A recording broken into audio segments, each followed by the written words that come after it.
Good to see you again. Going. Hello Annie, my name is Mudassir Rasheed and I am working as instructor mechanical in Punjab, TEFTA since 2015. Today I want to interview you on the topic overcoming procrastination.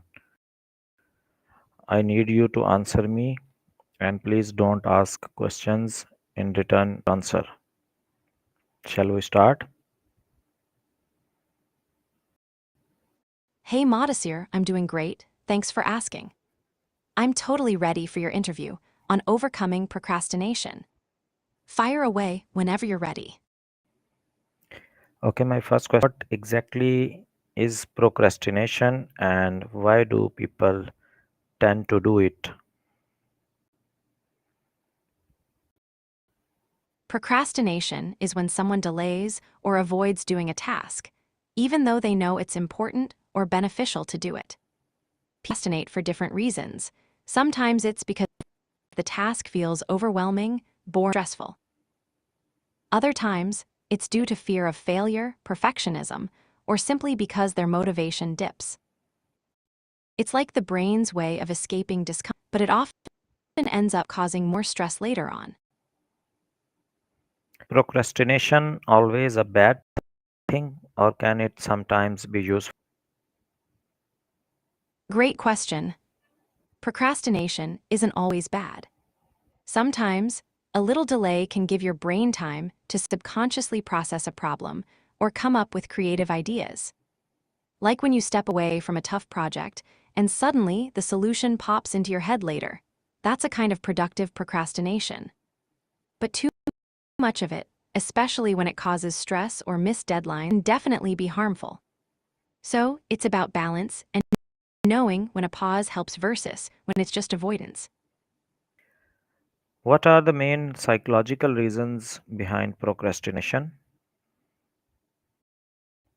Alright, here's the scoop on the psychology of procrastination.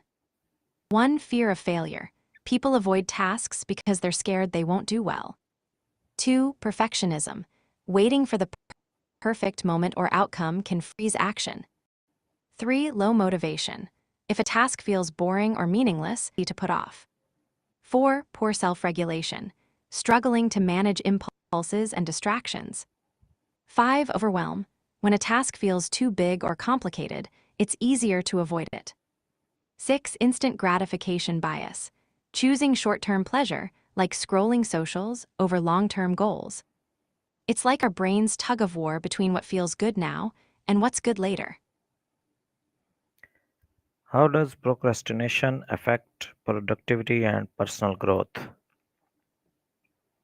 Procrastination can be a real productivity killer. When you put things off, tasks pile up, deadlines get tight, skyrockets. That pressure often leads to rushed, lower quality work. Over time, it chips away at your confidence and motivation, making it harder to tackle new challenges. On the personal growth side, procrastination stalls in skill building because you're not fully engaging with your goals. It's like standing still while everyone else is moving forward. So, breaking the procrastination cycle is key to unlocking your potential and feeling more in control. Why do some people procrastinate more than others? Some folks procrastinate more because of differences in personality, brain wiring, and habits. For example, people with self-discipline or have higher sensitivity to stress put things off more often. Also, those with perfectionism might delay starting because they want everything to be flawless. Life circumstances, like having too many distractions, clear goals, can make procrastination. So, it's a mix of how someone's brain works, their mindset, and their environment together. Okay, how do stress and mental fatigue contribute to procrastination? Stress and mental fatigue are like sneaky procrastination boosters. When you're stressed or mentally drained, your brain's ability to focus and make decisions takes a hit. Tasks that require effort feel way harder, so your brain tries to avoid them to save energy. It's like your mind is waving a white flag and saying, "Not today, let's chill instead."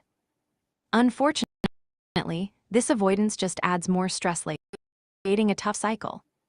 That's why managing and giving yourself breaks is super important to keep procrastination at bay. Can technology and social media be major distractions leading to procrastination? Oh, absolutely. Technology and are like the ultimate procrastination mag. Those endless notifications, funny videos, and scrolling feeds are designed to tension and keep you hooked. It's way too easy to get sucked into a rabbit hole and lose track of time. Plus, they offer instant gratification, which makes it tempting to choose quick fun over focused work. But hey, technology isn't all bad. Boundaries, like turning off notifications or using apps that block distractions when you need to focus. Balance is the name of the game. Does procrastination define students, professionals, and creative individuals?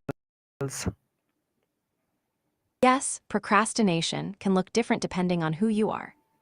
Students often procrastinate because of deadlines, lack of interest, or feeling overwhelmed by exams and assignments. Professionals might delay tasks due to stress, perfectionism, or unclear priorities. Creative folks sometimes procrastinate because they're waiting for inspiration or fear their work won't be good enough. But across all groups, the underlying reasons like fear, overwhelm, or distraction are similar. The key is recognizing your own patterns and tailoring strategies that fit your lifestyle.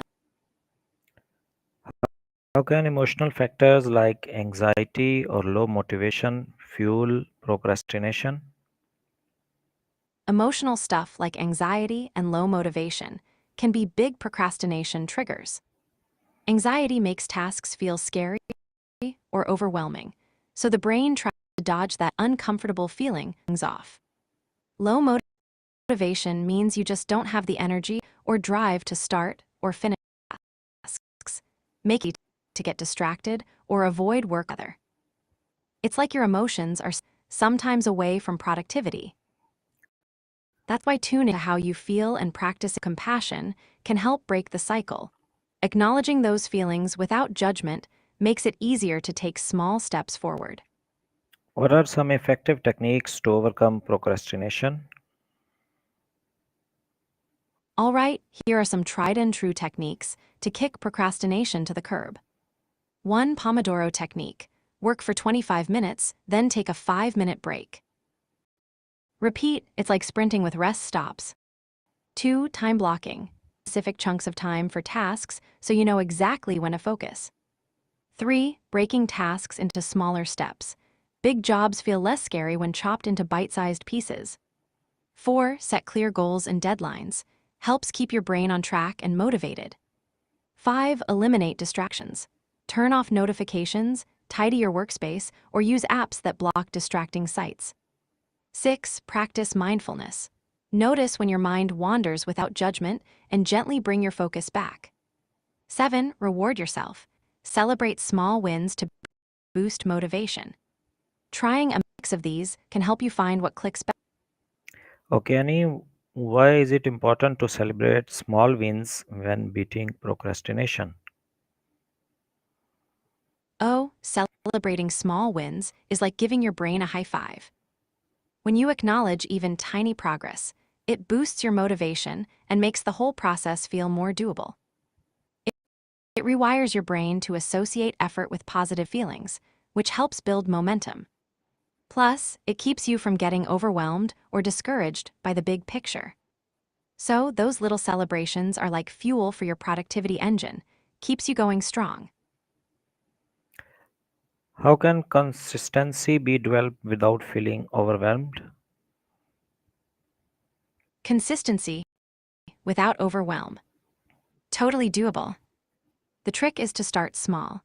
Set tiny, manageable goals that fit your energy and schedule. It's way less scary to commit minutes of focused work than a whole marathon session. Also, build routines around things you enjoy or find meaningful, so it doesn't feel like a chore. And remember to give yourself grace, missed a day. No biggie, just get back on track without guilt. Mindfulness can help here too, by keeping you present and reducing that all or nothing mindset. Little steps add up to big changes over time. Okay, Annie, finally, what's your top advice for anyone struggling with chronic procrastination? My top advice: kind to yourself and start with one small habit chain. Chronic procrastination often comes with a heavy dose of self-criticism, which just makes things worse. Instead, try to notice when you're avoiding something without judgment, then gently guide yourself to do just a tiny bit of that task. Celebrate that small win and build from there. Over time, wins stack up and create real momentum. Oh, and don't forget to take breaks and care for your mental energy. That's the secret sauce. You've got this, Modesir. Thank you very much, Annie. Thanks for your help. It was really nice talking to you. Take care. Bye bye. Awa, you're Modesir. It was awesome chatting with you too. Take good care of yourself and remember, I'm always here if you want to talk or brainstorm more. Bye bye for now, stay awesome.